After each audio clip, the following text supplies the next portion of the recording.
Hello dear students, आज हम पढ़ेंगे क्लास 12 का लेक्चर ओहम्स लॉ के बारे में कि ओहम्स लॉ क्या होती है, इसकी स्टेटमेंट क्या होती है, मैथमेटिकल फॉर्म क्या होती है। ओहम्स लॉ के इक्वेशन के बारे में पढ़ेंगे, इसके ग्राफ के बारे में पढ़ेंगे। अगर ये हमारे पास एक मेटालिक कंडक्टर है, मेटालिक कंडक्टर के एक इंड्स के अक्रॉस हमने पोटेंशियल डिफरेंस अप्लाई किया हुआ है। पोटेंशियल डिफरेंस हमारे पास 10 वोल्ट के बराबर है। अगर इस मेटालिक कंडक्टर में पोटेंशियल डिफरेंस 10 वोल्ट के बराबर है और लेट सपोज के करंट हमारे पास 1 एम्पियर के बराबर है। अब अगर हम इस पोटेंशियल डिफरेंस को इंक्रीज़ कर दे और 10 से 20 वोल्ट कर दे, यानी पोटेंशियल डिफरेंस जो है ये इंक्रीज़ हुआ 10 से 20 वोल्ट तक, तो करंट भी हमारे पास इंक्रीज़ होगा। I is equal to 2 ampere के बराबर हो जाएगा। यानी जब पोटेंशियल डिफरेंस 10 वोल्ट था, करंट हमारे पास 1 एम्पियर के बराबर था। अब जब पोटेंशियल डिफरेंस 20 वोल्ट के बराबर हुआ, करंट हमारे पास 2 एम्पियर हो गया। इसका मतलब ये है कि अगर हम पोटेंशियल डिफरेंस को इंक्रीज़ कर दे, करंट जो है ये मेटालिक कंडक्टर में इंक्रीज होता है।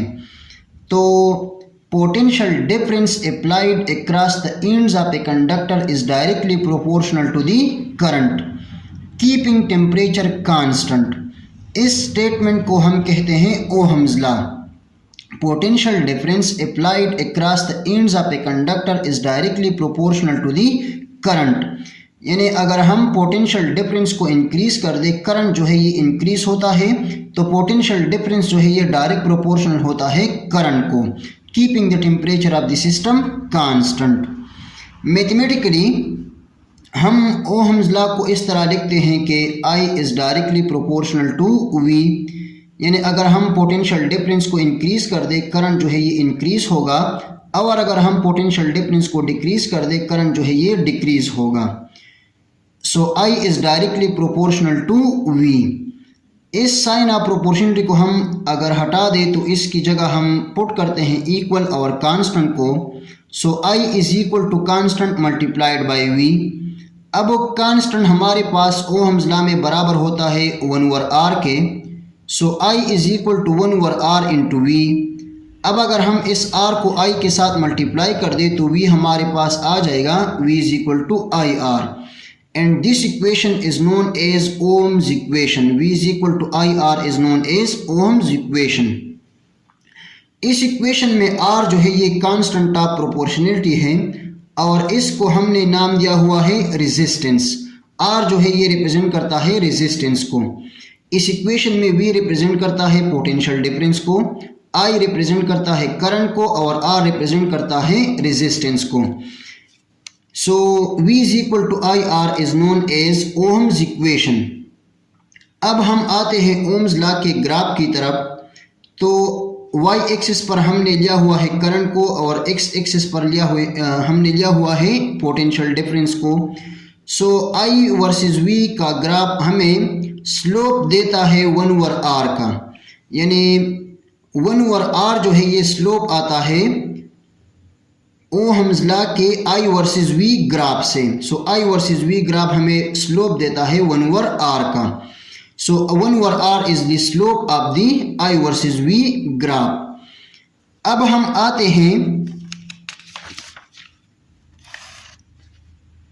आते हैं ओहमिक और नॉन ओहमिक मटेरियल्स की तरफ। ओहमिक मटेरियल क्या होते हैं? Materials that obey Ohm's law is called ohmic materials। यानी ऐसे मटेरियल जो ओहम्स लॉ को ओबे करता है, ऐसे किस्म के मटेरियल को कहते हैं ohmic material. For example metallic conductors जो है ये ओहम्स लॉ ओबे करता है, इसलिए मेटालिक कंडक्टर्स जो है ये ओहमिक मटेरियल्स हैं। ओहमिक मटेरियल के लिए हमारे पास ग्राफ बराबर होता है I वर्सेस V का ग्राफ स्ट्रेट लाइन होगा। चूँकि ओम्स इक्वेशन एक लीनियर इक्वेशन है, V is equal to IR एक लीनियर इक्वेशन है, इसलिए ओहम्स लॉ का ग्राफ जो है ये एक स्ट्रेट लाइन होगा।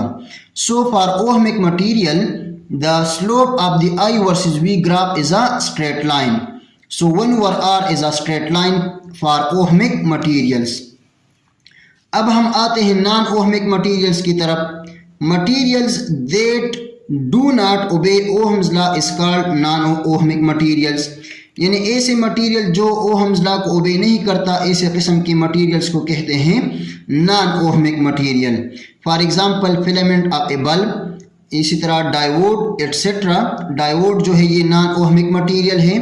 इसी तरह फिलामेंट ऑफ ए बल्ब भी एक नॉन ओहमिक मटीरियल है.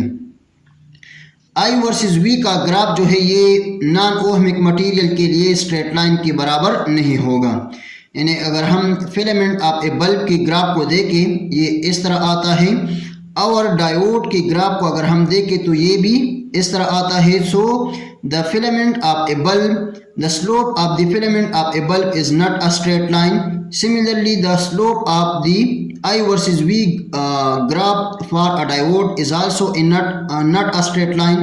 So diode and filament of a bulb are non-ohmic material. Thank you very much and all the very best of luck.